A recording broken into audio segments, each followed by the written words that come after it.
Bonjour à toutes et à tous et bienvenue dans l'épisode numéro 45 de La Lame, le podcast qui parle d'art, de militantisme et d'entrepreneuriat.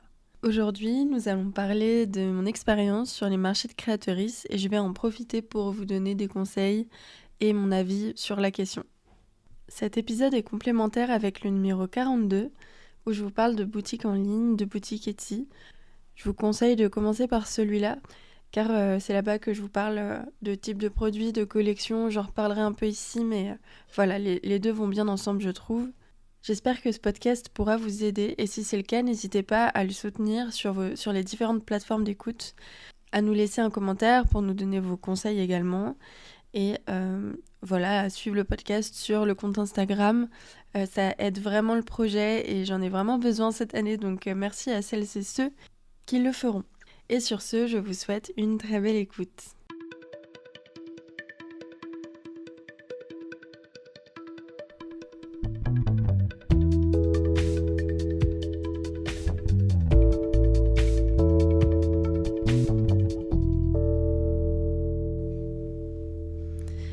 Bonjour à toutes et à tous. Pour celles et ceux qui ne me connaissent pas, je me représente très vite fait. Je m'appelle Louise Mollier-Sabet. Je suis photographe et vidéaste spécialisée dans le portrait artistique et l'événementiel culturel. Et aujourd'hui, je vous parle de marché de créatrices car à côté, je fais des photos d'auteur, donc notamment du portrait artistique ou de la mise en scène artistique que je photographie du coup et que je vends ensuite sur différents marchés de créatrices afin de pouvoir ensuite financer mes futurs projets artistiques. Donc les marchés, moi je m'y présente en tant que photographe et j'y vends du coup des tirages et de la papeterie. Au niveau de mon expérience, j'ai commencé les marchés de créatrices en mars de cette année. Donc ça fait même pas un an en fait que j'en fais. Et j'en ai fait 8 du coup en 2024. Aujourd'hui, je vais revenir sur mon expérience. Je vais vous raconter un peu les marchés, comment ils se sont passés, ce que j'ai mis en place pour les marchés d'après. Et au fur et à mesure de ces petites histoires, je vais vous donner mes conseils pour trouver des marchés, pour trouver quoi y vendre, comment mettre en valeur ses produits, et puis ce que je pense de tout ça, et si c'est quelque chose de viable en fait, qui peut servir à faire un salaire au moins d'appoint dans nos activités de créatifs. Alors pour me lancer dans les marchés, j'ai commencé à me demander comment faire, parce que c'est vrai que c'est un milieu qui peut être assez opaque quand on ne le connaît pas. C'est difficile de trouver ses premiers marchés et de savoir comment se présenter, etc. Moi, j'avais pas mal demandé des conseils à des amis pour savoir comment faire et comment m'en sortir là-dedans. Encore une fois, merci à Roxane et aux autres copains à qui j'ai demandé. Pour trouver mes marchés, du coup, maintenant, je pourrais vous dire que j'ai plusieurs techniques. Notamment, j'ai commencé à regarder dans tous les petits lieux culturels, cafés associatifs et même cowork un peu bobo parce que des fois ils aiment bien avoir des œuvres artistiques. J'ai commencé à regarder voilà dans tous les petits milieux culturels à Lyon parce que moi je vis à Lyon désormais. J'en ai fait que là-bas d'ailleurs. Donc ce sera mon retour d'expérience sur les marchés lyonnais. Et c'est là que j'ai trouvé du coup mes premiers marchés. Mes deux premiers, c'était au Boomerang. Pour celles et ceux qui connaissent pas, le Boomerang, c'est un bar associatif, on va dire, à Lyon.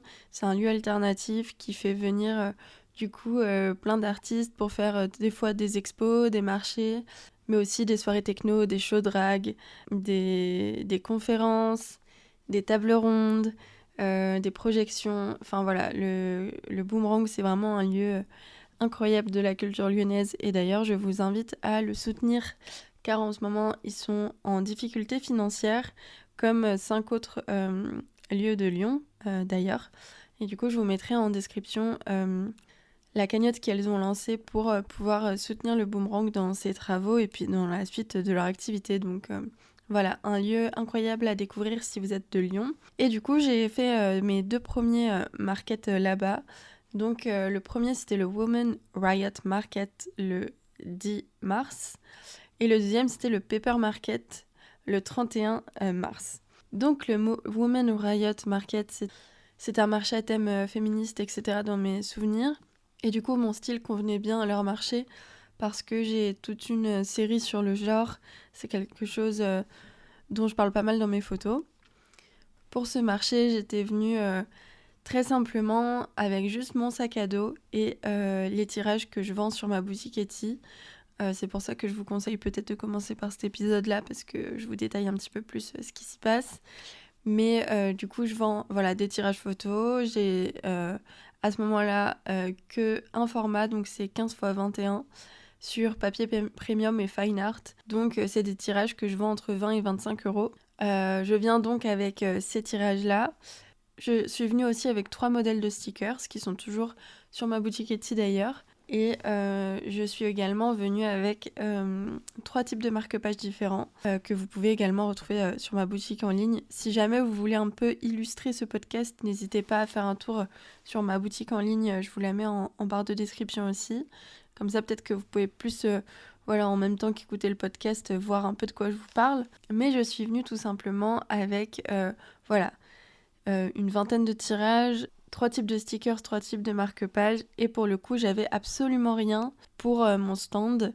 Je sais même pas si j'avais pris une nappe, je suis même pas sûre. Donc je suis vraiment venue simplement comme ça, avec aussi mes emballages que j'utilise déjà pour ma boutique Etsy. Donc c'est-à-dire, je suis venue avec des petits emballages en plastique, du papier de soie et des enveloppes en carton pour les personnes qui n'ont pas de quoi ramener dans des enveloppes. Je suis venue aussi avec mes cartes de visite quand même et le mot de remerciement que je mets dans mes commandes Etsy. Donc c'était un stand très simple parce que j'avais juste mes produits, ma carte de visite, mon mot de remerciement, mes emballages bien sûr.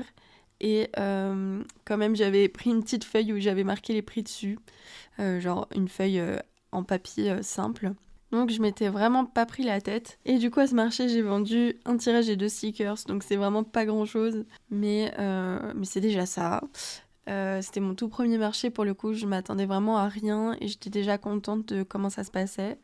Moi j'ai jamais fait d'expo. Ce marché-là c'était la première fois que je montrais mes photos en vrai à des gens. Et du coup, c'était déjà un exercice que de me confronter en fait au regard des gens et au regard qu'ils ont sur mon travail en direct. Donc voilà, je suis repartie en n'ayant pas appris grand-chose, mais en m'étant confrontée pour la première fois à un marché. À partir de là, je me suis dit, bon, mon stand, j'ai du coup mis tous mes tirages à plat. C'est cool, en vrai, ça peut le faire, mais je trouvais pas ça très beau et pas très cohérent avec l'ADA de mes shoots, parce que si vous voyez un peu ce que je fais comme photo, c'est très kitsch, c'est beaucoup de too much, et du coup, juste mettre sur une table noire des tirages étendus par terre, si on est dans une démarche minimaliste, c'est chouette, mais ça va pas du tout avec mon style de photo, donc je me suis dit, bon, je vais me donner, et je vais commencer à faire des boîtes et des choses pour mettre un peu plus de forme sur mon stand. Un des trucs qu'on fait souvent quand on est en marché de créateurs, c'est qu'on regarde aussi le stand des autres et on regarde ce qui nous plaît sur leur stand pour apprendre et aussi améliorer le nôtre par le même, en même temps quoi. Et moi ce que j'avais aimé sur le stand des autres, c'est que je voyais qu'il y avait du volume et ça me donnait envie d'aller vers leur stand. Donc je me suis dit, go, je vais me construire des petites boîtes. Donc pour le coup, j'avais dépensé vraiment 0 €. J'ai juste ramassé du carton que j'ai dans ma chambre car je stocke beaucoup de trucs. Donc j'ai pris du carton, je l'ai découpé, je l'ai collé, j'en ai fait des sortes de boîtes présentoirs. Donc j'en ai fait 2 petits, un pour mes marque-pages, un pour mes stickers. Et j'ai fait 2 grands, donc un pour un style.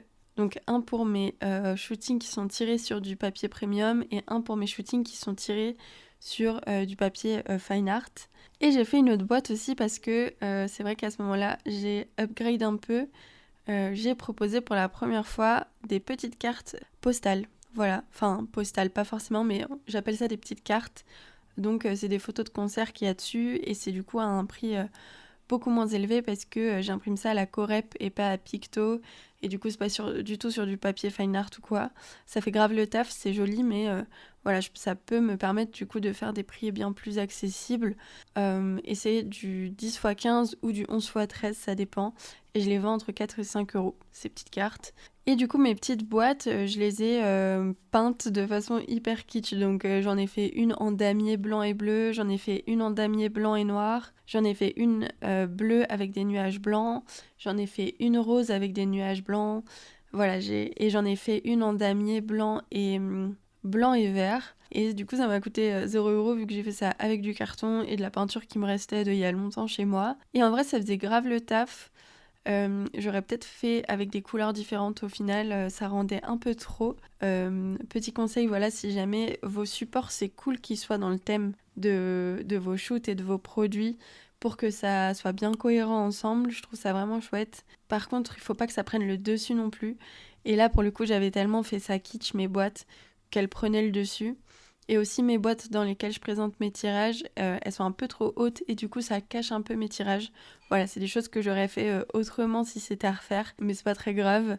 En tout cas, si jamais vous faites des boîtes comme ça en carton, n'hésitez pas à quand même rester sur soit des tons assez simples, soit sur des tons unis, parce que moi du coup, vu que j'avais des couleurs déjà assez tapantes, plus en plus c'était des motifs, les photos on les voit plus à l'intérieur. Donc voilà, petit conseil, restez quand même assez sobre, au moins unis, ou alors une seule couleur, ou alors voilà, pour vos présentoirs pour que ça reste un peu dans le but de rester neutre et de mettre les photos en valeur et pas l'inverse quoi. Donc je suis du coup venue sur ce marché avec une petite valise dans laquelle je mettais mes marque-pages, mes tirages qui étaient toujours en un seul format à l'époque, mes petites cartes, mes stickers, mes boîtes et mes emballages. Pareil, j'avais pas trop changé. Niveau emballage, j'ai même jamais trop changé ce que je prenais. Et bien sûr, cette fois, j'ai pensé à prendre une nappe. Voilà, ça c'est un peu la base dans les marchés, c'est de prendre une nappe. Et le choix de votre nappe est hyper important. Pareil, je pense qu'il faut que ce soit une nappe qui aille bien avec votre style. Elle peut autant être noire que rose à paillettes, on s'en fout. Mais il faut qu'elle soit cohérente quand même avec votre DA. Et de même, je pense qu'une nappe qui prend trop le dessus peut faire oublier ce qu'il y a sur votre stand. Moi, j'ai vu tout type de nappe, pardon. Et j'ai autant vu des nappes à fleurs pour des personnes qui vendaient des vieux colliers, par exemple, ça allait trop bien ensemble. J'ai autant vu des nappes noires pour des gens qui faisaient du tirage de paysages, qui pour le coup en plus les étalaient juste sur la table et ça rendait très bien. Et j'ai vu des nappes en damier blanc et lavande qui allaient trop bien. J'ai vu des nappes vertes à paillettes, enfin j'ai vraiment vu plein de choses. Ne vous limitez pas, mais faites peut-être juste attention à la cohérence de l'ensemble. Il faut vraiment se dire que quand quelqu'un arrive sur votre stand, il rentre dans votre univers, quoi. Ça, c'est vraiment une notion que j'avais pas au début. J'étais juste sur une sorte de mise en page de stand. Je sais pas si vous voyez, mais je me disais, bon, bah, il faut que mon stand, il soit beau. Faut que mon stand rende bien, pardon. Et du coup, je vais faire en sorte de faire les choses bien carrées et tout, mais j'avais pas la notion d'univers et je pense que c'est vraiment le plus important finalement. Quoi que vous preniez comme accessoire, comme chose, quoi que vous fassiez comme choix, juste il faut qu'il y ait une raison et que la raison ne soit pas purement juste esthétique, mais que ça fasse voilà, une cohérence dans l'ensemble et que ça reflète vraiment ce qu'il y a dans vos photos, mais aussi dans tout type de création. Hein. Là, je parle aux photographes, mais je peux parler aussi aux personnes qui font voilà, des bougies, des vêtements, de l'illustration, de la gravure, plein de choses. Dans tous les cas, c'est toujours le même principe en vrai. Petite remarque aussi, à ce moment-là, je dépense énormément de temps par contre sur mes boîtes, donc je les paye pas. Mais j'ai passé presque 2 jours à coller et peindre mes boîtes. Et c'est des choses à prendre en compte parce que c'est une passion, c'est trop chouette de faire des marchés et tout. Mais si ça a vocation aussi de plus tard vous permettre d'avoir un salaire de soutien, je sais pas comment on dit, un salaire à côté quoi, il faut aussi compter votre temps de travail tout autant que vos dépenses en fait. Et souvent c'est quelque chose qu'on met de côté, on oublie un peu de compter le temps de travail. Je pense que c'est pas grave au début de dépenser du temps pour rien, quand on fait des tests et tout, mais aujourd'hui, vu que j'ai fait plein de marchés quand même, pour les prochains, j'ai pas envie de passer autant de temps. J'ai pas envie de passer autant de temps sans réfléchir sur quelque chose. Ça me dérangerait pas de repasser 2 jours pour custom mon stand. C'est des choses que j'adore faire, mais par contre, je réfléchirais bien avant sur est-ce que c'est vraiment utile, qu'est-ce que je peux faire exactement, etc. Parce que là, je m'étais un peu lancée voilà, comme ça.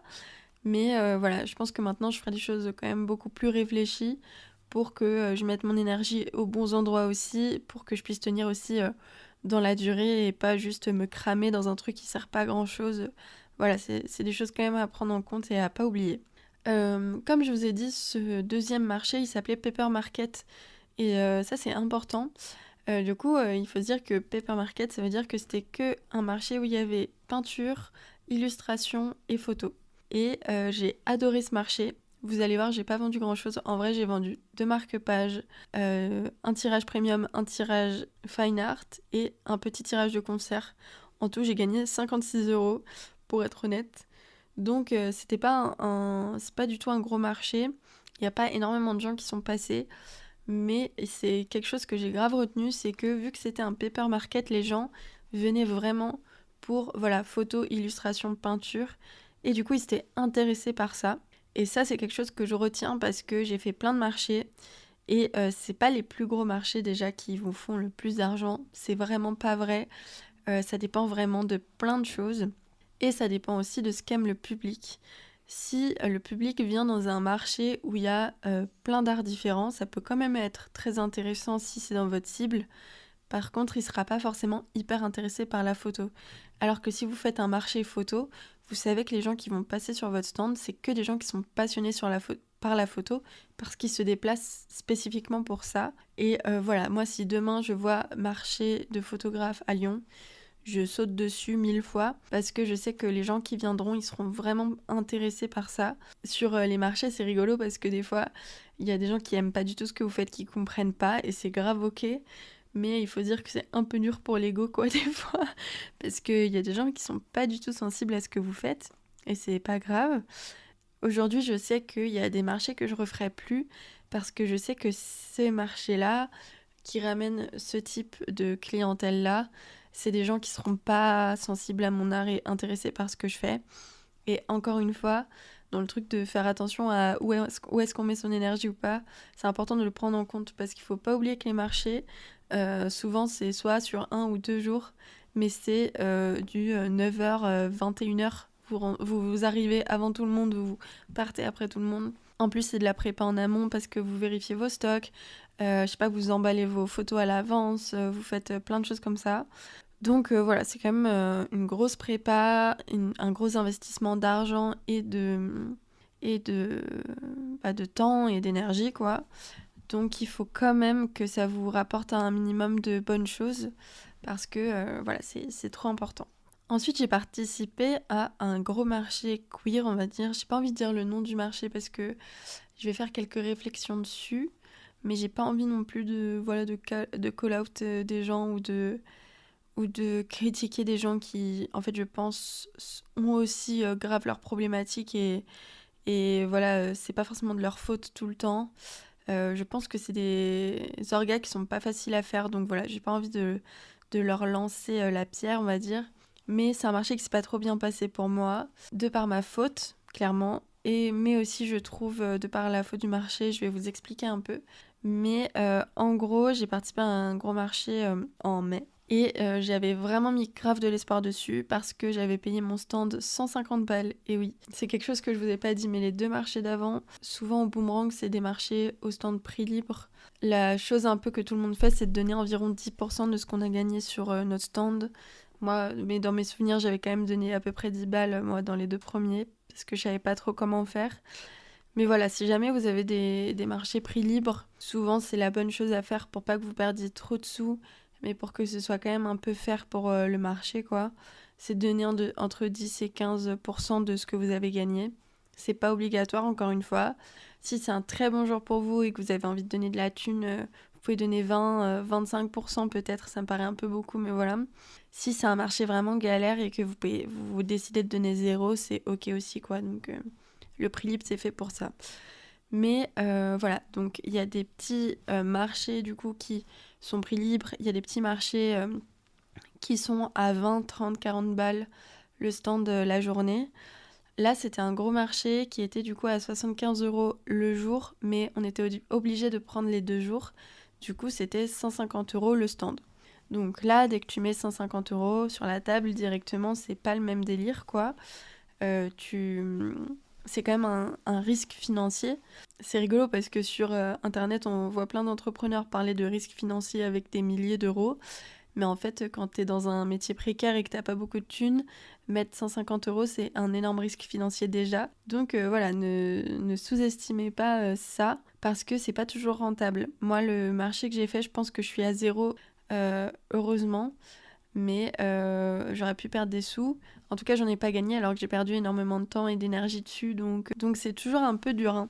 Je vais pas vous mentir, des fois, un goût un peu amer après qui nous reste quand on finit un marché sur les rotules et qu'on n'a pas gagné d'argent, voire qu'on en a perdu. Ça arrive pas mal aussi. Ça fait vraiment chier.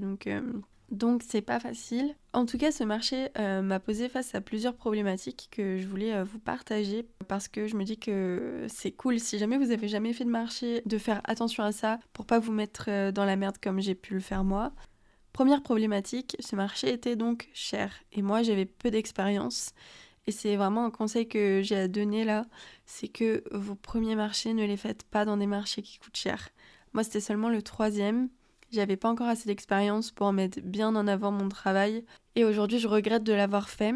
Donc je vous conseille vraiment d'attendre quand même peut-être le cinquième, le sixième marché, je sais pas, mais quand vous vous sentez mature et prêt, là commencez à peut-être prospecter pour des gros marchés. Moi je pense en refaire cette année, mais peut-être pas celui-là, pas dans ces conditions en tout cas. Mais sûrement un autre marché. Là, je vise pas mal, par exemple, les mains. J'ai entendu beaucoup de bons retours sur les mains. C'est un marché qui est très cher, mais qui apparemment a un public qui est vraiment chouette et qui est intéressé par le travail des gens et qui est chaud de dépenser des sous. Voilà, c'est quelque chose à prendre en compte aussi, c'est que des fois on est face à des publics qui malheureusement soit n'ont pas les sous, soit ne sont pas prêts à le dépenser pour ça. Et c'est ok, de ouf, mais voilà, c'est quelque chose à prendre en compte parce que si on fait des marchés, c'est pour gagner de l'argent. On a besoin d'argent pour survivre malheureusement en tant que jeune artiste. On peut pas faire que des marchés pas rentables. Donc malheureusement, c'est quelque chose à prendre en compte dans l'équation. Et donc aussi, par exemple, c'est quelque chose à prendre en compte sur vos tarifs. Alors bon, je vais en reparler vite fait, j'en ai parlé dans la boutique Etsy. Mais vous pouvez faire plusieurs sortes de tarifs en fonction de plein de choses. Mais c'est vrai que du coup, il y a plein de réalités différentes qui se confrontent en fait entre les créatrices et c'est compliqué de trouver un équilibre, mais il y a plein de types de prix parce qu'il y a plein de types de façons de faire, il y a plein de types de fournisseurs que vous pouvez avoir aussi. Et il y a aussi le fait que il y en a qui veulent en faire leur métier et d'autres non. Et du coup, c'est peut-être moins grave, je pense, aussi pour les gens qui ne veulent pas en faire leur métier, de vendre pas à perte, parce que c'est interdit, je crois, en France de vendre à perte, mais de faire vraiment des marges très minimes, genre de gagner 1 € par exemple par article vendu. Il y en a pour qui c'est ok, il y en a d'autres. Pour vivre, tu peux pas gagner 1 € par article vendu. C'est pas possible. Je parle de marge, hein. Tu peux pas marger 1 € sur les choses que tu vends parce qu'en fait, il faudrait en vendre. Si déjà t'en vends 200, tu gagnes 200 €, c'est pas assez pour vivre. Alors que vendre 200 produits, c'est énorme pour un jeune artiste. Donc, c'est compliqué. Il y en a qui pratiquent des prix très bas, voire des prix libres aussi parce qu'ils ont des fournisseurs qui coûtent moins cher. Je sais que souvent, pour imprimer des prints photos et des prints photos de qualité, des fois c'est plus cher que d'imprimer des prints d'illustration. Moi, j'ai plein de potes illustrateuristes qui impriment à des endroits où j'ai testé d'imprimer mes photos et en fait, on voit beaucoup plus les pixels que sur certains types d'illustrations où c'est beaucoup de la plate couleur, ça marche quand même bien. Voilà, il y a des différents types de fournisseurs. Il y a aussi des gens, faut le dire, en marché qui achètent sur uniquement des fournisseurs français qui coûtent plus cher et qui font les choses de façon éthique, etc. Que des personnes sur les marchés qui achètent des emballages pas éthiques et tout. Moi, je pense que c'est pas quelque chose à forcément cancel totalement du tout. Parce que moi-même, je suis honnête avec vous à chaque fois, mais moi, par exemple, je sais que mes fournisseurs d'emballage, c'est pas les meilleurs du tout. Ça vient d'Europe, mais voilà, c'est quand même pas ouf. J'achète ça sur des sites que je ne recommande pas. Et c'est aussi parce qu'en fait, je suis dans un taf qui me permet pas en fait d'avoir le temps de pouvoir me poser pour chercher d'autres fournisseurs et pour prendre ce temps-là de recherche qui est un temps énorme, pareil à faire. Donc déjà, toute la recherche que j'ai fait pour juste trouver des emballages, ça m'a pris un temps énorme. Alors si en plus je devais vérifier la provenance à chaque fois, ce serait compliqué. Mais c'est quelque chose que je m'engage à faire cette année d'ailleurs. Donc si jamais vous avez des conseils sur des fournisseurs de papier de soie, d'emballage carton et d'emballage du coup plastique, mais plutôt si possible plastique recyclé ou voilà biodégradable, j'en sais rien. Fait plutôt en France si possible, voire en Europe, et qu'on commande pas forcément sur les sites qu'on n'aime pas. Je suis vraiment preneuse parce que là j'aimerais cette année, du coup vu que j'ai plus le temps et que j'ai plus l'expérience et que j'ai plus de recul, j'ai la possibilité de me pencher dessus et j'ai envie de le faire. Mais voilà, quand on commence et qu'on est déjà dans un taf qui nous prend 50 heures par semaine, on n'a pas forcément toujours le temps de faire tout bien. Et c'est important d'essayer de le faire, mais je pense qu'il ne faut pas jeter la pierre aux jeunes créateurs qui sont dans des métiers précaires pour ça non plus. Donc voilà, c'est important de dire les deux en fait, de dire oui, on a une responsabilité individuelle et il faut faire au mieux. Et j'invite vraiment les créatrices à se poser des questions là-dessus et à faire au mieux. Et en même temps, sur tous les petits détails de toutes les choses, on ne peut pas toujours faire bien. Et du coup, il faut laisser le temps aussi aux gens de sortir de leur situation compliquée pour avoir le temps et l'énergie mentale de faire mieux. Voilà, je pense que les deux vont ensemble et sont pas forcément à terminer ni l'un ni l'autre, quoi. Mais du coup, tout ça, ça va faire que il y a des différences de prix, du coup, entre les créatrices. Et c'est ok, c'est pas grave. Il y a aussi le fait qu'il y en a qui font tout à la main, d'autres qui font beaucoup de repros, qui ont des fournisseurs, même pour des petits objets, etc. D'autres qui vont avoir des produits qui nécessitent beaucoup plus de travail, en fait, tout simplement, d'heures de travail. D'autres qui vont avoir des produits qui sont quand même plus rapides à faire. Donc tout ça, ça va faire des différences de prix entre les exposants et les exposantes. Je pense que c'est important de comprendre en fait que dans le marché où on va aller, il faut qu'on soit à peu près dans les gammes de prix du marché.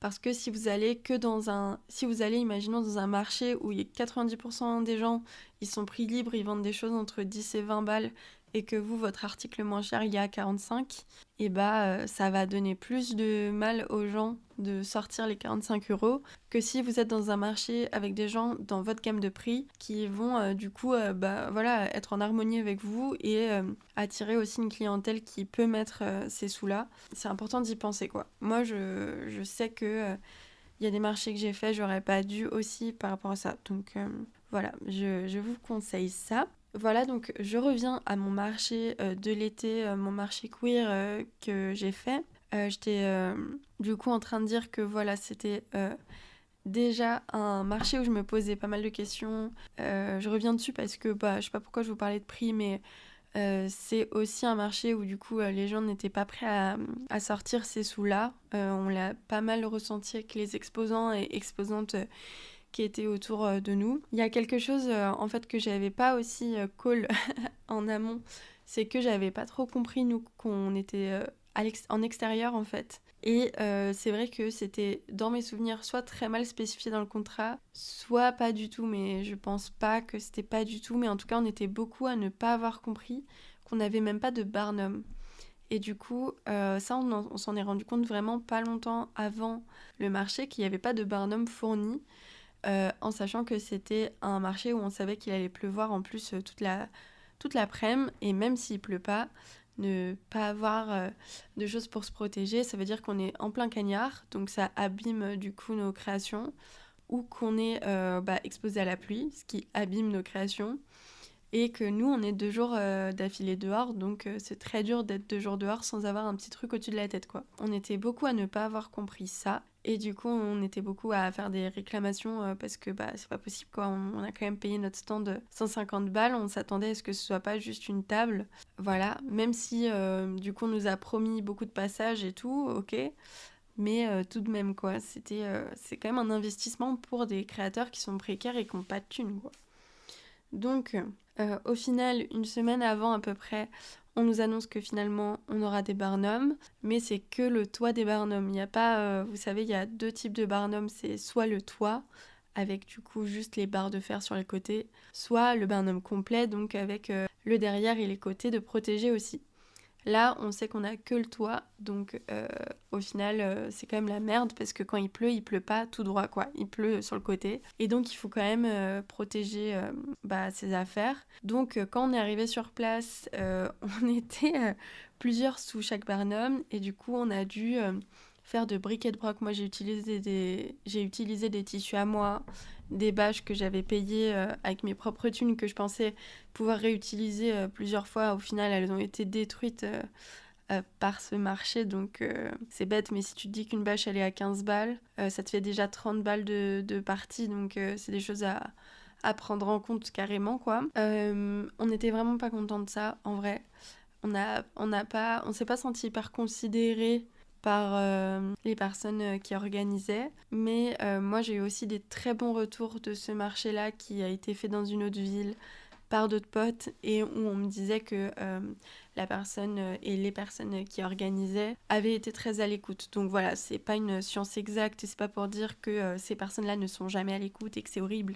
Justement, j'ai pas envie de jeter la pierre à qui que ce soit, mais c'est vrai que moi, sur ce marché-là, vraiment, on est même nombreux et nombreuses à ne pas du tout s'être sentis écoutés et considérés parce qu'on a quand même payé cher, on est venu nous voir qu'une fois et les conditions ont été hyper mauvaises en vrai d'exposition, donc c'était vraiment pas très chouette. On est sortis tous avec un goût vraiment pas ouf suite à ça. En plus, c'était un marché qui était payant à l'entrée et il y avait des performances de personnes qu'il fallait payer et du coup on pensait que la billetterie à l'entrée c'est ça qui payait les gens et en fait non, c'est aussi nous les exposants en fait qui payons avec le prix de notre stand les personnes qui performaient et du coup pareil on trouve ça un peu bizarre de devoir payer aussi cher un stand qui est pas rentable pour au final payer d'autres artistes qui sont précaires aussi, et ça c'est très bien.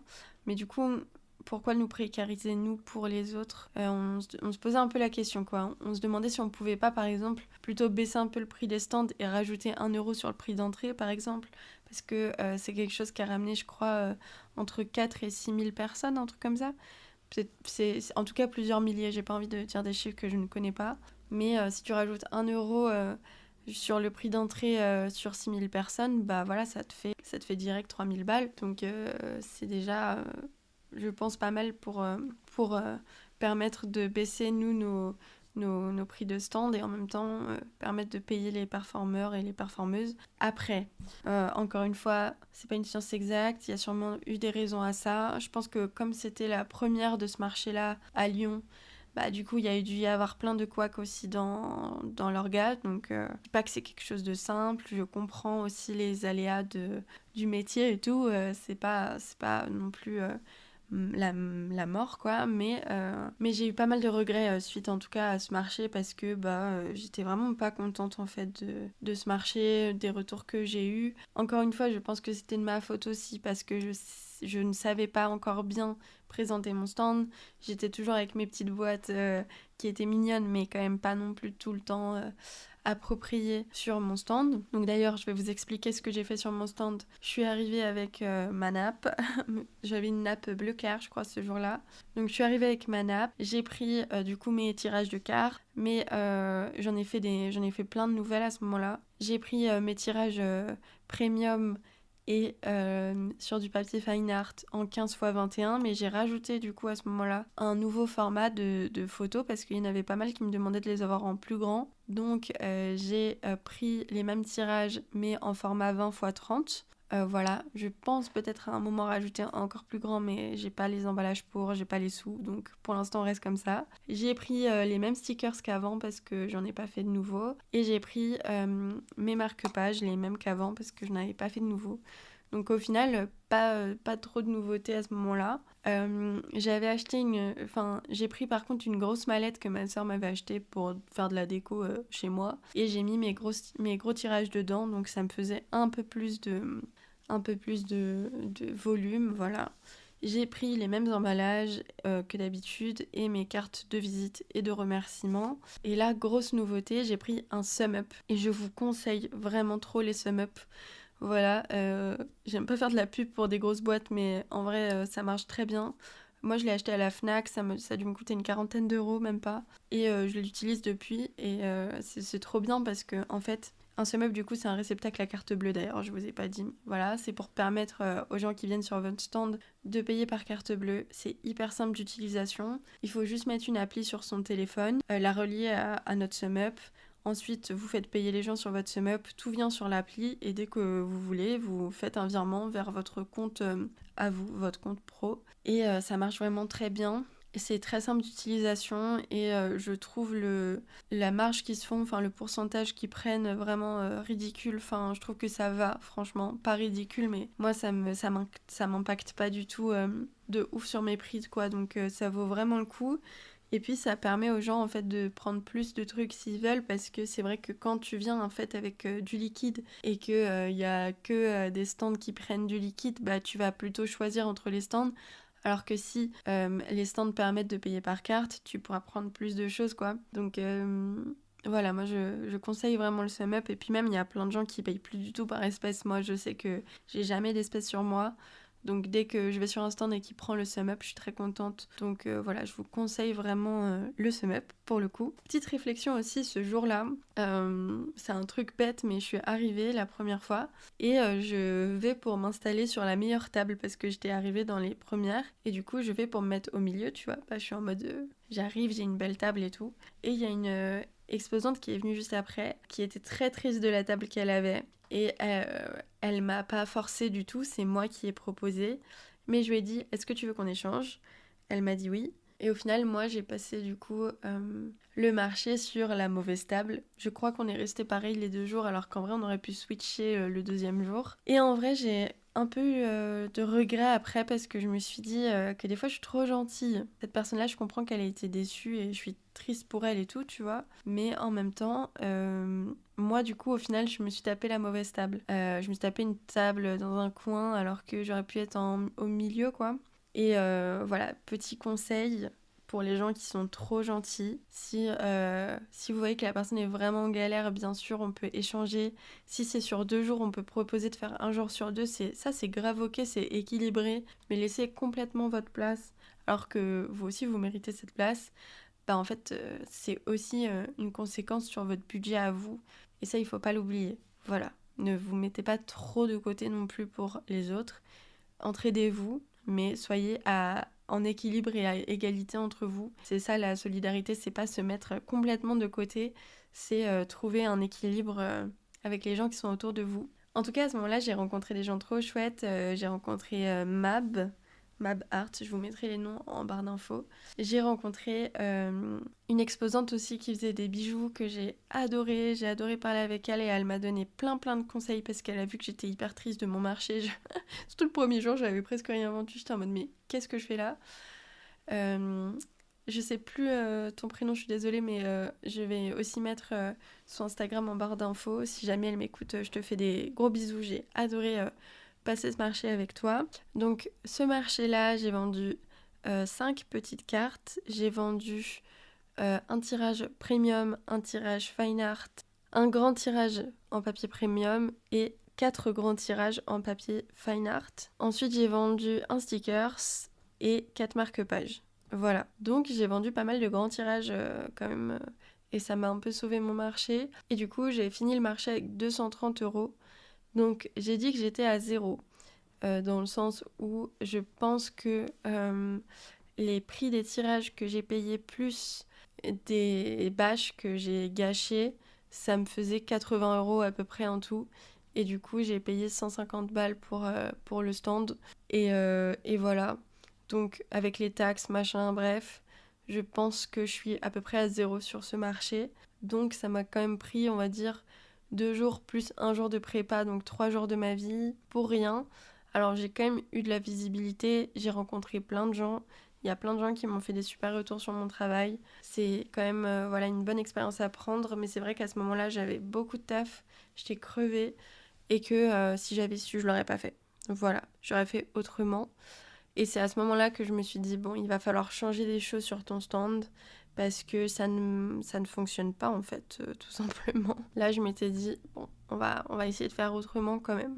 Mais au final, les 2 marchés suivants étaient juste après, et au final, du coup, j'ai pas vraiment eu le temps de faire de changements sur mon stand, donc on va dire que je suis repartie sur mes 2 prochains stands avec exactement la même formule de stand, et j'ai fait un marché au Café Rosa, donc c'était le marché des fiertés, donc un marché queer, trop chouette. Le Café Rosa, pareil, petit café associatif, féministe et queer, militant et culturel, que je vous conseille à 200%.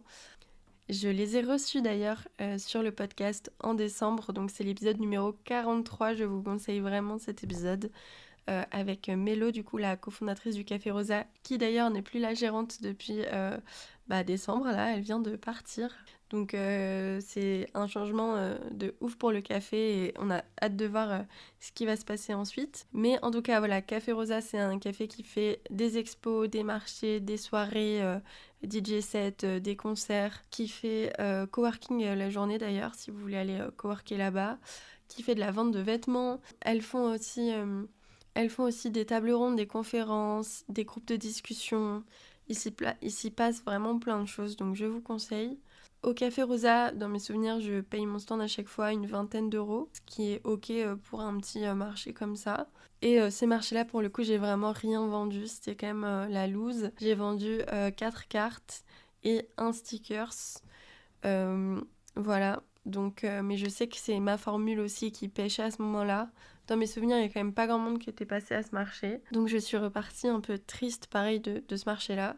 Par contre, ce café, j'ai rencontré une personne, je vais pas citer son nom parce que je sais pas trop si elle veut que je donne des informations personnelles sur elle. Donc j'ai rencontré une personne, une exposante vraiment adorable, avec qui on s'est tapé des grosses barres toute la journée, on s'est vraiment hyper bien entendu, donc si jamais tu m'entends, je te fais des gros bisous. En fait, elle cherchait une photographe pour son mariage, et du coup, trop marrant, je suis désormais photographe pour son mariage qui sera cette année. Donc, comme quoi, les marchés, c'est là que ça m'a mis la puce à l'oreille aussi. C'est ok, c'est pour montrer son travail, pour gagner des sous, mais il y a aussi d'autres revenus qui peuvent venir sans qu'on le sache, tu vois. C'est pas forcément de la vente seulement de tirage, mais du coup, c'est là où ça m'a mis la première puce à l'oreille de « Ah, je peux aussi parler de mes prestations, en fait, sur le marché. » C'est vrai que j'y pensais pas forcément au fait que je peux aussi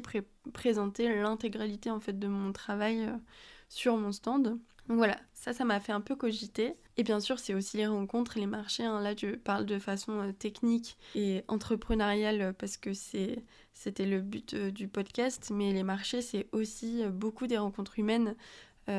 Cette personne-là, cette exposante, vraiment, on s'est adoré, on a passé une super journée et j'ai rencontré elle, mais sur tous les autres marchés, j'en ai rencontré plein d'autres. Et c'est rigolo parce que l'écosystème lyonnais, et je pense que l'écosystème des marchés en général, même parisien et tout, il est grand, mais il est pas non plus immense. Et du coup, souvent, on se retrouve à recroiser des exposants et exposantes qu'on connaît. Et ça, c'est trop un plaisir quand il y a des gens que tu connais déjà sur les marchés, tu sais que tu vas passer une bonne journée, quoi. Donc voilà, moi, c'est vraiment aussi ça qui fait un bon marché ou pas.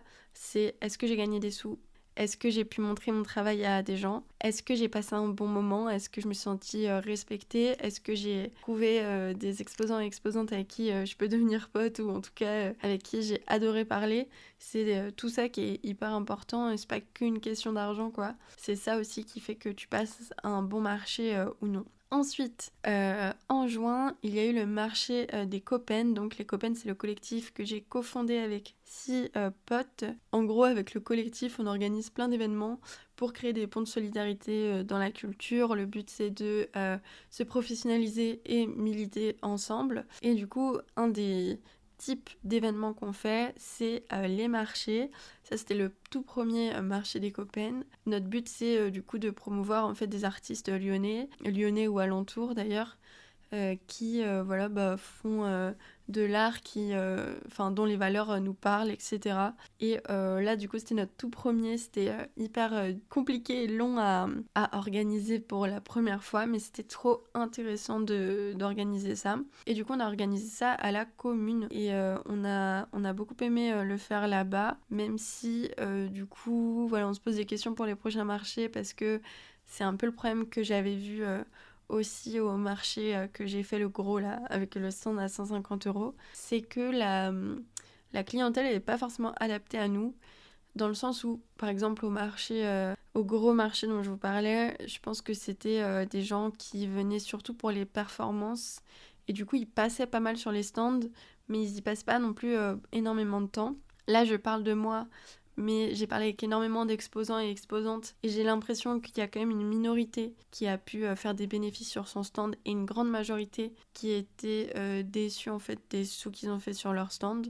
Mais par contre, la minorité qui a bien vendu, ils ont vraiment bien vendu, quoi. Donc voilà, c'est à mettre en perspective.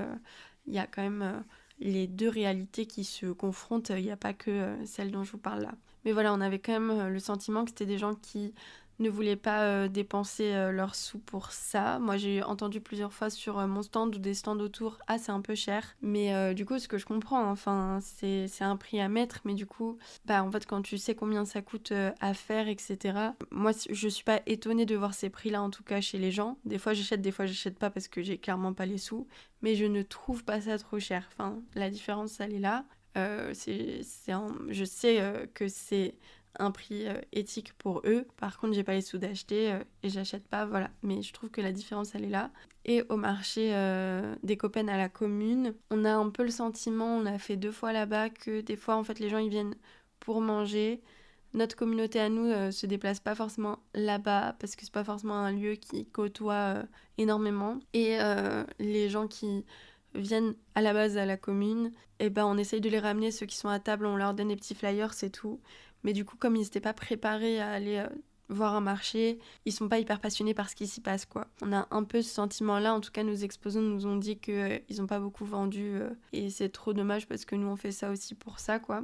Et en plus, le premier marché qu'on a fait, on l'a mixé avec une présentation d'assaut. Voilà, on a essayé de faire plein de choses de façon assez militante et voilà, mais du coup, le mix des deux, il marchait pas trop parce qu'au final, le marché s'est arrêté pendant 1 heure pour qu'on présente plein d'assauts de la culture lyonnaise. Et au final, maintenant, on sait que c'est 2 événements qu'on fera l'un et l'autre à part, quoi. Voilà, j'espère que je suis claire. Je parle de beaucoup de choses, mais parce que j'ai pas fini et qu'il va falloir que je vous donne encore quelques infos, mais on arrive bientôt à la fin. En tout cas, ça, c'est le dernier marché dans lequel je n'ai pas changé du tout la formule du stand que j'ai.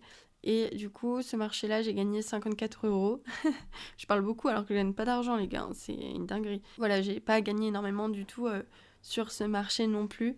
Et c'était compliqué parce que j'étais exposante, mais aussi organisatrice. Donc ça fait beaucoup pour une seule personne dans la journée. Mais bien sûr, j'étais pas toute seule à organiser. Mais voilà, ça fait beaucoup d'informations, quoi. D'ailleurs, pour la petite anecdote, ce marché-là, on l'a fait le 9 juin 2024 et c'était le soir même que Macron a annoncé la dissolution. Et pour vous dire, les Copennes, on s'est donné à fond entre janvier et juin, on a fait plein de trucs, plein d'événements et tout. On a fini le marché sur les rotules parce qu'on a déjà tous un taf de malade à côté. Enfin là, juste avant le marché, il y en a qui étaient en tournage, il y en a qui étaient en shooting, il y en a qui étaient machin. Il y a eu plein de choses qui se sont passées perso et pro pour nous tous cette année-là. Et on arrive, on se dit vas-y, dernier marché, on va faire la fête après et tout, on est content. Au final, on était crevés, on est rentré chez nous pas longtemps après. Et là, on rentre chez nous et on voit dissolution du gouvernement. Et vraiment, ça nous a mis un maxi coup au moral. Donc voilà, c'était pas facile. Il me reste 3 marchés à vous débriefer. Et j'ai des petites infos importantes parce que vous allez voir, mon dernier marché a bien mieux marché et je pense que j'ai quand même commencé à bien comprendre comment faire les choses. J'ai ensuite fait le marché d'après en novembre. Et du coup là, entre les deux, j'ai eu le temps de me poser pour améliorer mon stand qui, je le voyais bien, ne marchait plus. Pour ce stand-là, j'ai prévu du coup 3 améliorations. Première amélioration, on m'a dit plusieurs fois que mes photos, c'était chouette de les voir comme ça, sous forme de tirage et tout, mais j'avais aucun cadre. Et le fait de voir les choses sous cadre, ça permet de se projeter pas mal aussi voilà, dans l'achat. Et du coup, j'ai commencé à mettre des photos sous cadre. Alors j'avoue que j'ai fait ça un peu à la va-vite. C'est des cadres que j'ai achetés en bas de chez moi rapidement et tout. Donc ils sont tous pareils, mais c'est vrai qu'à terme, j'aimerais bien acheter des cadres de différentes couleurs, formes, etc. Peut-être les peindre, les mettre mieux en valeur. C'est pour ça que j'arrête pas de vous conseiller le travail de Roxane Pillet, par exemple, qui est la source d'inspiration de plein de gens. Elle peint ses cadres, elle les met vraiment en forme. Il y a même des cadres sur lesquels elle fait de la sculpture. Elle est photographe, pardon, je vous l'ai pas dit, mais voilà, elle vend des tirages et du coup, elle en met pas mal sous cadre. Et ces cadres-là, elle les peint, elle les graffe, elle met de la sculpture dessus, plein de choses. Et du coup, ça permet en fait de plonger encore plus dans son univers parce que même le support est lui-même une œuvre, quoi. Enfin, du coup, c'est très chouette. Oubliez pas de compter votre temps de travail à chaque fois. Encore une fois, on peint pas un cadre pour le vendre au même prix qu'un cadre qu'on a acheté tout fait. Il va falloir du coup le mettre plus cher parce que vous avez passé du temps dessus. En tout cas, pour l'instant, j'ai pas eu le temps de faire des choses plus recherchées que acheter un cadre et mettre des photos dedans.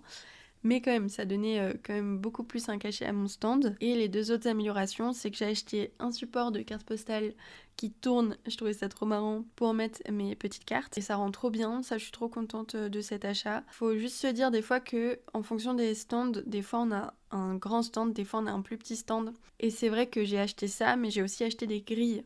Donc les grilles, je pense que vous en avez vu pas mal sur des stands sûrement. Mais c'est vrai que ça prend beaucoup de place les deux en même temps. Et du coup, parfois je mixe en fait. Des fois je prends le support de carte, des fois je le prends pas et je remets mes cartes dans ma petite boîte comme à l'ancienne.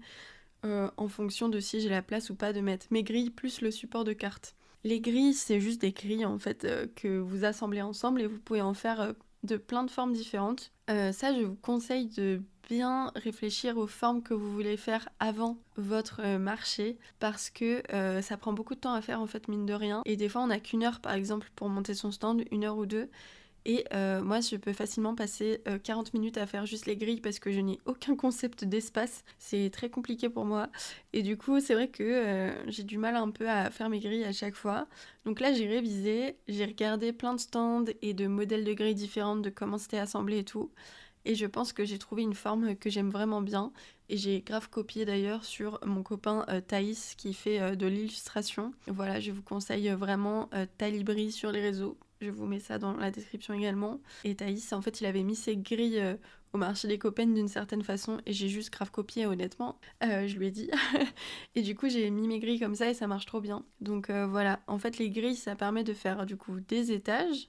Vous pouvez faire plusieurs niveaux en fait pour mettre, je sais pas, vos petits stickers, vos petits trucs. Et ça permet aussi du coup de faire un grand mur sur lequel vous pouvez exposer par exemple vos photos ou vous pouvez accrocher, je sais pas, des peluches, des trucs en fonction de ce que vous faites. Et ça change tout parce que, comme je vous l'avais dit un peu avant, mais une des grosses choses importantes en marché, c'est d'avoir du volume et que les gens vous voient de loin et qu'on voit votre univers de loin. Et voilà, donc ça c'est trop important. Et là, ça marche trop bien, du coup, les grilles et le porte-carte. Alors pareil, c'est quelque chose que j'ai fait quand j'étais débordée, du coup.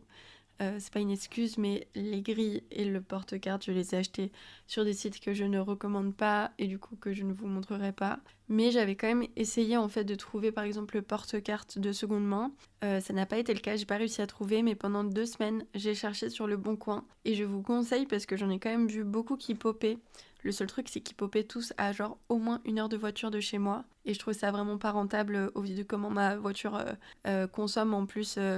Pas rentable et pas écolo et de faire 2 heures de route quand même pour dépenser de la thune et en plus aller acheter mon porte-carte et revenir est très compliqué, j'avais pas le temps et pas l'argent donc j'ai décidé malheureusement de le commander sur un site pas ouf mais c'est un achat que je ne ferai qu'une fois car il me convient très bien et je ne compte pas en changer même si voilà c'est pas une excuse, vous faites comme vous pouvez comme je l'ai dit. Petite chose que j'ai oublié de vous dire avant, mais quand j'avais fait mes boîtes, j'avais du coup aussi peint mes prix. Donc j'avais peint mes prix, j'avais peint aussi un carton où j'ai dessiné et j'ai écrit Louise MS, mon Insta et le Insta du podcast. Comme ça, chaque fois que je fais un marché, je peux avoir 1, 2, 3, voire 10, 20 abonnés sur mon podcast. Donc en vrai, c'est des truc qui compte toujours, quoi. N'hésitez pas à mettre encore une fois en avant vos différents projets. Donc voilà, une pancarte avec dessus aussi mon Insta où les gens peuvent retrouver du coup ce que je fais, mes photos et tout.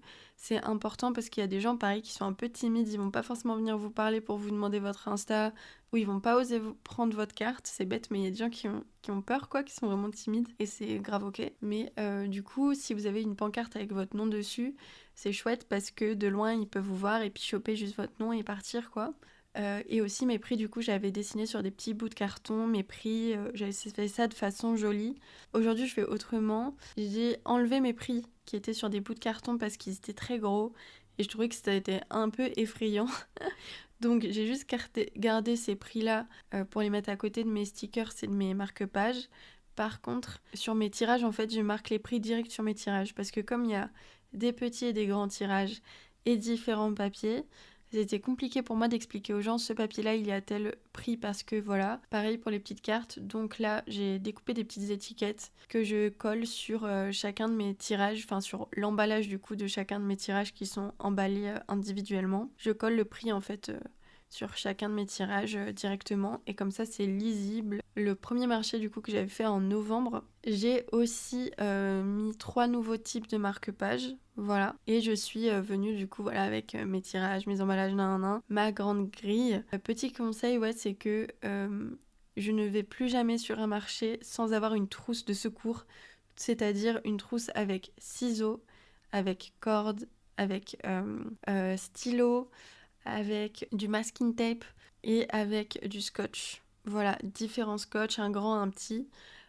Parce que en fait on sait jamais trop sur quoi on va tomber des fois quand on arrive. Pareil, petite pince si vous pouvez, petit trombone, toutes ces petites choses là qui vous permettront d'accrocher les choses quoi qu'il en coûte. Voilà, je vous conseille vraiment, ça sauve la vie. Moi maintenant j'ai toujours ma petite trousse de secours comme ça sur moi et comme ça je suis tout terrain, quoi. Donc le marché de novembre, c'était un marché vraiment nul. Je vais pas citer le nom de l'endroit parce que c'est un lieu alternatif que j'aime beaucoup et qui, je pense, est en difficulté et qui peuvent pas tout faire bien tout le temps. Mais j'ai pas aimé ce marché du tout parce qu'il y avait eu aucune com de l'endroit au départ. Du coup ça fait qu'il y a eu genre... mais c'était ridicule, peut-être 5 personnes qui sont passées dans la journée. Vraiment, c'était la grosse loose, on était tous hyper saoulés. Et en plus, ils nous ont quand même fait payer à la fin le stand, ce que je trouve vraiment pas cool. Et en plus, ils nous ont fait payer le stand 20 balles pour payer les DJ après, ils nous disaient. Sauf qu'au final, j'ai appris que les DJ, ils avaient même pas travaillé. Au final, ils avaient pas fait leur set parce que pareil, il y avait personne le soir. Et en vrai, je trouve pas ça ok pour des gens que tu fais venir... tu prépares mieux tes marchés, quoi, parce que moi je sais ce que c'est que de préparer un marché, je sais à quel point c'est compliqué, il y a plein de choses à penser, mais on essaye de faire les choses un minimum bien, on fait pas tout bien, hein. Nous on demande des retours aux gens, on sait ce qu'on a amélioré sur nos marchés, mais quand même en vrai je trouve pas ça cool parce que je me dis là tu fais déplacer une quinzaine d'exposants peut-être qui prennent leur week-end, qui prennent leur thune, voilà tout ça pour venir et au final il y a personne qui vient. Des fois c'est pas de leur faute mais quand même des fois c'est aussi de la faute des orgas parce que faire un minimum d'efforts c'est la base quand même. Voilà, ce marché là j'ai fait 8 €, j'en ai payé 20 pour le stand. Je suis repartie avec mon seum, je vais pas vous mentir, surtout que la plupart des marchés que je vous cite, je travaille la nuit en plus entre-temps. Je crois que le gros marché là que j'avais fait sur 2 jours, je travaillais la nuit avant de repartir le deuxième jour. Quand je travaille la nuit, je finis à 4h du mat. Donc voilà, pour vous dire, c'est pas très rigolo.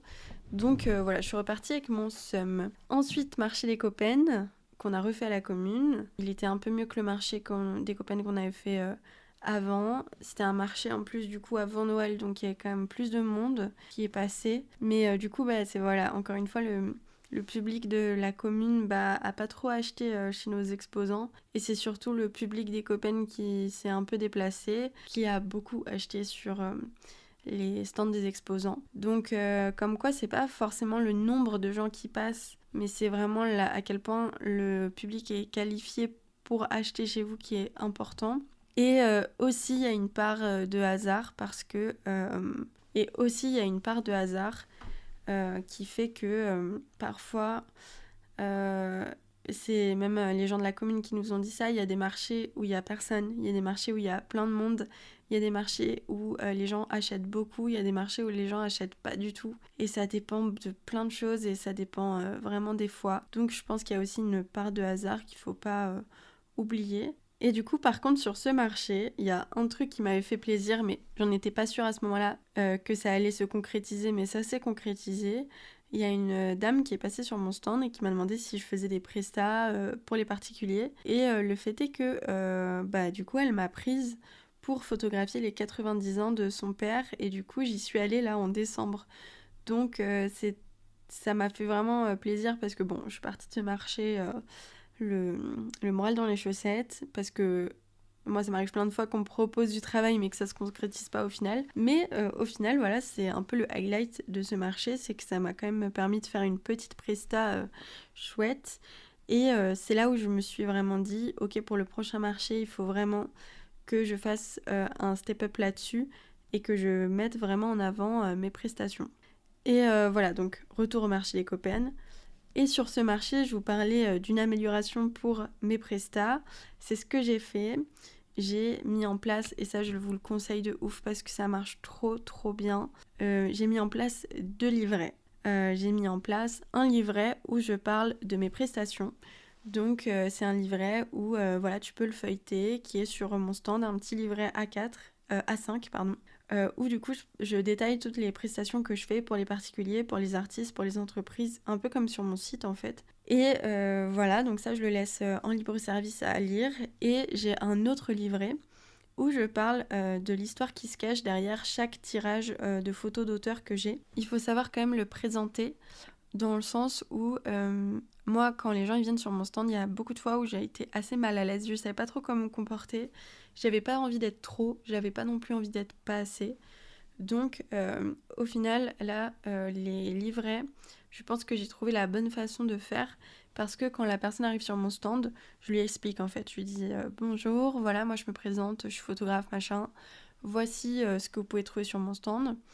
Et d'ailleurs, j'ai mis 2 petits livrets. Donc j'ai un livret où vous pouvez lire un peu mes prestations, un autre où vous pouvez lire l'histoire qui se cache derrière chacun des tirages que vous voyez là. Moi, je suis là, je bouge pas. Si vous avez des questions, n'hésitez pas. Et là, je les laisse vraiment tranquilles. Je me mets vraiment en retrait. Je les regarde pas. Je fais d'autres choses. Je parle avec des exposants. Je regarde mon livre. Alors, il y a plein aussi d'ailleurs d'exposants qui, du coup, font leur activité. Par exemple, si vous faites du crochet, qui font du crochet derrière leur stand, ça c'est trop cool parce que ça permet aux gens de se projeter. Moi, c'est compliqué de faire des photos derrière mon stand et j'ai vraiment la flemme de retoucher quand je suis en marché. Donc, je lis un livre, c'est pas grave, c'est très bien. Ou j'écris dans mon carnet. Voilà. Et en fait, ça marche de ouf parce que il y a une petite règle aussi en marché, c'est qu'on dit souvent que plus les gens ils passent du temps sur ton stand, plus ils seront à même de comprendre ton univers et d'acheter. Et moi, j'avais vraiment ce problème-là de comment je fais pour que les gens comprennent mon univers, pour que les gens, passent le cap de « Ok, je regarde des photos et j'apprends à comprendre ces photos. » Parce que quand tu vois le travail d'un artiste, tu comprends pas forcément tout ce qu'il y a derrière. Et même souvent, surtout si tu passes comme ça et que tu t'arrêtes pas, tu peux pas comprendre l'univers qu'il y a derrière. Alors que si là, je t'invite en fait à lire au moins une page du livret et du coup à comprendre l'univers qu'il y a derrière, tu vas tout de suite être beaucoup plus attaché à la photo que tu vois, tu vas sûrement être beaucoup plus sensible à ce qu'elle montre, à ce qu'elle représente, parce que tu la comprendras mieux. Et ça c'est quelque chose que j'ai compris, c'est que pour faire comprendre son univers, il faut que les gens ils aient un petit point d'attache pour partir dedans quoi. Et ça peut être plein de choses, par exemple il y a des créatrices qui font de la céramique et qui ont un petit truc sur leur stand qui explique comment c'est fait la céramique. Et je sais pas, une image une photo par exemple de LE qui mettent la céramique au four ou pendant la fabrication. Tout ça, c'est des petites choses qui en fait changent totalement la donne parce que tu passes de acheter une tasse à acheter une tasse faite à la main par une artiste qui a pris tant d'heures à créer la chose et en plus tu comprends le concept de fabrication qui est derrière, etc.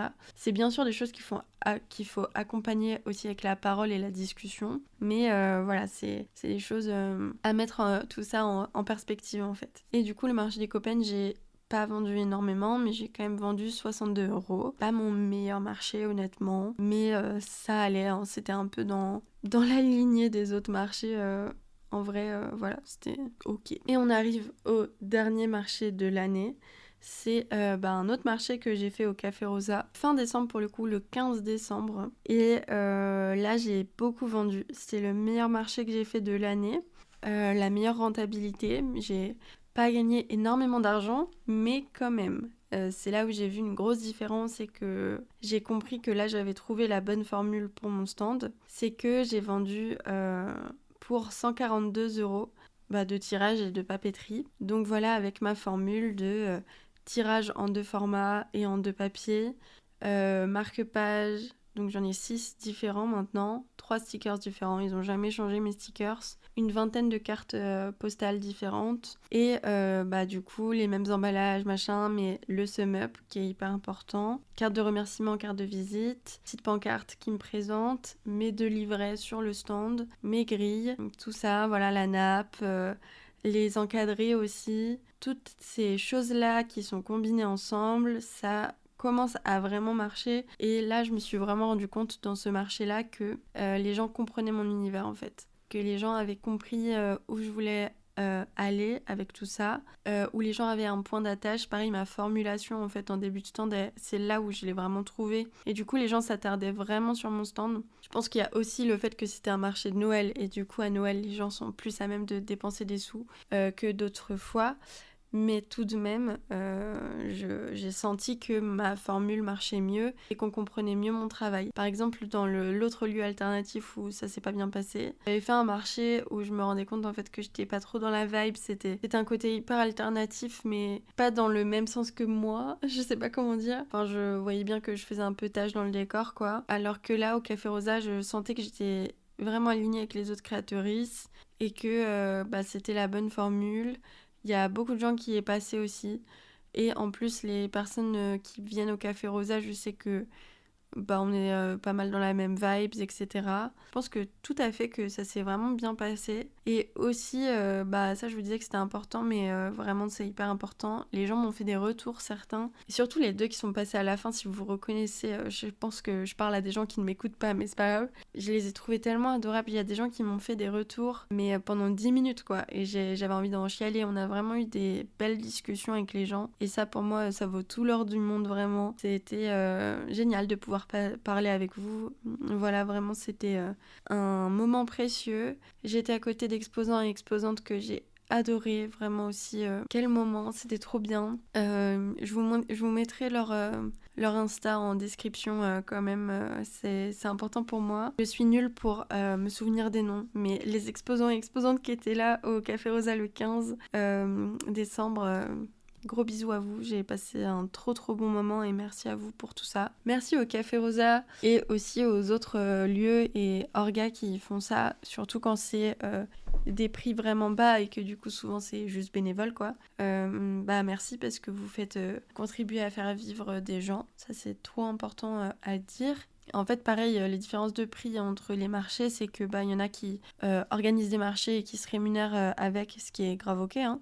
Mais il y a aussi des organisateurs de marchés bénévoles. Par exemple, nous, tous nos marchés sont bénévoles et c'est pour ça que tous nos stands sont prix libres. C'est parce qu'on arrive à avoir des lieux avec qui on fait des coprods qui du coup sont gratuits pour nous. Et du coup, les sous qu'on récolte sur les marchés, on peut tout mettre dans l'asso pour des prochains flyers, machin. Pareil, le Café Rosa, il y a juste la personne qui gère le café qui est rémunérée, mais le reste, c'est que des bénévoles. Et du coup... Voilà, c'est des gens qui prennent aussi leur journée pour nous ouvrir le café, qu'on puisse vendre nos œuvres et tout. Donc tout ça, c'est quelque chose, il faut qu'on soit vraiment reconnaissant pour ça, je pense, et qu'on s'en rende compte parce que c'est grâce à ça, en fait, qu'on peut faire vivre aussi notre bail. Donc vraiment, merci à vous pour tout ça, pour toute cette force. Ok, 3 petites choses auxquelles je pense avant de finir. C'est que, petit conseil distillé comme ça, n'oubliez pas que c'est hyper important de ne pas avoir trop de poids dans vos valises et tout, parce que c'est des choses que souvent vous allez brinque-baller je sais pas où, surtout si vous n'avez pas de voiture ou alors que vous voulez pas dépenser des sous pour payer un parking et tout, ce qui est ok. Donc moi souvent, très souvent je suis à pied et j'essaye de tout optimiser pour que ce soit le moins lourd possible, chose à laquelle je pense pas du tout avant. Donc par exemple, rien que les grilles d'expo, c'est lourd et du coup je fais ma mise en place la veille au soir et ensuite comme ça je sais exactement le nombre de grilles dont j'ai besoin et je n'en prends pas une seule de plus parce que c'est du poids en plus. Voilà, j'essaye de prendre un nombre d'emballages limité, un nombre de tirages, etc. Logique, et du coup j'essaye de pas trop me surcharger. Deuxième chose, il y a des choses qui se vendent mieux que d'autres sur les marchés et du coup il faut pas vous blâmer de fou juste parce que vous vendez moins que les autres. Des fois c'est pas forcément votre faute, ça veut pas dire que les gens n'aiment pas ce que vous faites, etc. Mais il y a des choses en fait qui sont plus faciles à vendre que d'autres et ça tous les créateurs me l'ont dit. C'est que par exemple les choses utiles se vendent plus que les choses pas utiles, donc les choses dont tu peux te servir. Et ensuite, entre les photos et les illustrations se vendent mieux la plupart du temps. Et ensuite, dans les photos, les street photos et photos de paysage se vendent mieux que les photos artistiques de portrait. Parce que y a des gens dessus et qu'il y a des gens que ça dérange d'avoir des gens en photo chez eux. C'est pas un cas isolé, moi on me l'a dit sur pratiquement tous les marchés que j'ai fait, j'ai eu cette réflexion-là une à plusieurs fois, de la part des exposants et de la part du public. Ça veut pas dire qu'il y a pas des gens qui aiment ce que je fais, c'est pas ça. Mais il y a des gens que ça bloque, voilà, et c'est ok. J'ai pris du temps à l'accepter au début, j'avais un peu le seum. Mais voilà, du coup, il faut prendre ça en compte dans le sens où ça veut pas dire que vous allez changer votre style pour les gens et pour vendre plus. C'est juste que dans les photos que vous allez faire, vous savez peut-être un peu mieux au fur et à mesure à l'avance ce que vous allez imprimer et ce que vous n'allez pas prendre la peine d'imprimer pour vendre ensuite. Moi, je sais que ça fait longtemps que je veux faire de la nature morte et en plus, je pense que je pourrais gagner un peu plus de sous avec ma série de nature morte que je suis en train de préparer. Peut-être qu'avec les séries portraits que je fais, et ça veut pas dire que je vais pas continuer à faire des portraits, absolument pas, mais voilà, ça me permet d'explorer un peu mon art et en même temps de perdre moins d'argent sur les prochains marchés. Donc voilà, tout ça c'est des choses à prendre en compte quand même et à se dire. Et dernière chose que je voulais vous dire, c'est que du coup au début, je vous disais que je cherchais mes marchés dans des petits endroits, etc. de la culture. Il y a plein de façons de chercher des marchés, mais pour vous en donner 3-4, il y a voilà, donc chercher les petits lieux culturels autour de chez vous. Et souvent ils en proposent à un moment donné. Vous pouvez chercher les boutiques de créatrices autour de chez vous. Ça j'ai jamais testé, mais je pense que je vais essayer de tester cette année. Vous pouvez être temporaire dans une boutique de créatrices ou permanent. Donc ça veut dire que vous allez poser vos œuvres dans la boutique. Les gens qui taffent dans la boutique vont les vendre. Et souvent c'est de façon associative, donc vous allez devoir donner quelques heures de travail bénévole à la boutique, vous allez vendre pour les autres et les autres vont vendre pour vous, etc. Parce que souvent il y a on va dire 8 temporaires et permanents en tout qui exposent en même temps. Et du coup, en fait, les gens vont se relayer pour faire les permanences de vente. Et par exemple, quand vous êtes temporaire, vous allez poser vos photos dans la boutique, par exemple 3 mois, on va dire, des choses comme ça. Mais je vais reparler de ce que je connais vraiment. Les boutiques de créatrices, des fois, organisent des marchés de créatrices. Donc, n'hésitez pas à aller voir, vous tapez boutique de créatrices Lyon ou avec votre ville. Et vous allez voir que chaque boutique, parfois, fait 1 ou 2 marchés dans l'année où ils demandent du coup des exposants-exposantes. Vous pouvez aussi taper tout simplement marché de créatrices avec le nom de votre ville. Et il y a des sites qui font des agendas en fait des marchés, donc vous les voyez pas tous, c'est pas toujours adapté à vous, mais c'est un bon moyen de fouiller. Je vous conseille aussi de voir en fonction de ce que vous faites s'il n'y a pas des marchés spécifiques, parce que comme je vous l'ai dit, je pense que c'est des marchés qui marchent très bien. Moi, c'est quelque chose que je vais essayer de faire cette année. Je vais essayer de trouver un autre paper market ou, si possible, photographe market, mais je suis pas sûre que ça existe à Lyon. Mais je pense que ça pourrait être très intéressant. Et sinon, sur les groupes de discussion des marchés, souvent ça se refile des infos. N'hésitez pas à demander aux exposants et exposantes que vous connaissez si ils n'ont pas vu passer des marchés parce que là vous n'en trouvez pas. En fait, le but c'est de s'entraider. Moi, dès que je trouve des marchés, je les envoie aussi aux gens qui sont exposants et exposantes sur d'anciens marchés que j'ai faits.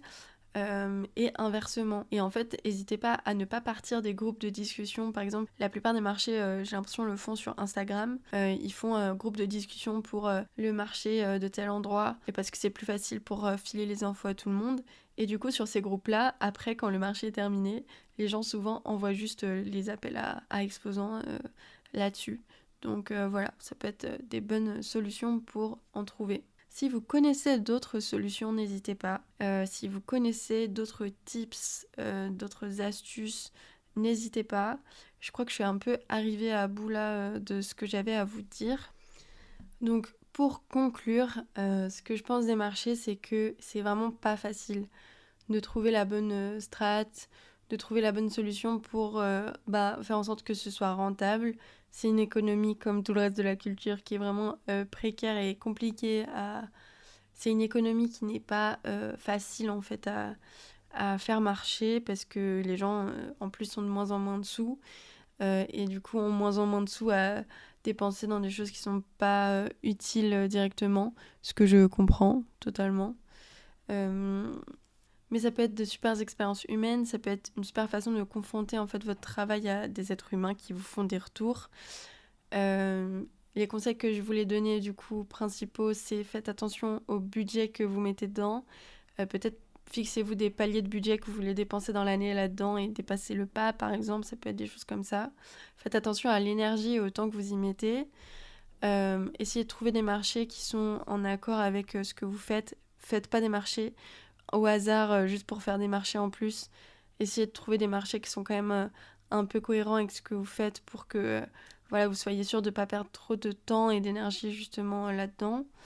Faites attention au matos que vous ramenez, au poids que vous mettez dans votre valise et à avoir toujours votre petite trousse de secours sur vous et vos emballages et vos choses, tout ça. Je vous conseille aussi d'avoir des petits, moyens et grands produits, comme ça vous avez 3 échelons de prix différents et vous pouvez vendre du coup plus ou moins facilement. Et voilà, pour trouver des marchés, je vous ai donné un peu mes solutions. Je vous referai peut-être un point l'année prochaine parce que là je compte en faire pas mal cette année et voilà, je vais voir comment ça se passe. Donc si jamais d'ailleurs vous avez des idées de marché lyonnais qui pourraient correspondre à ce que je fais, n'hésitez pas.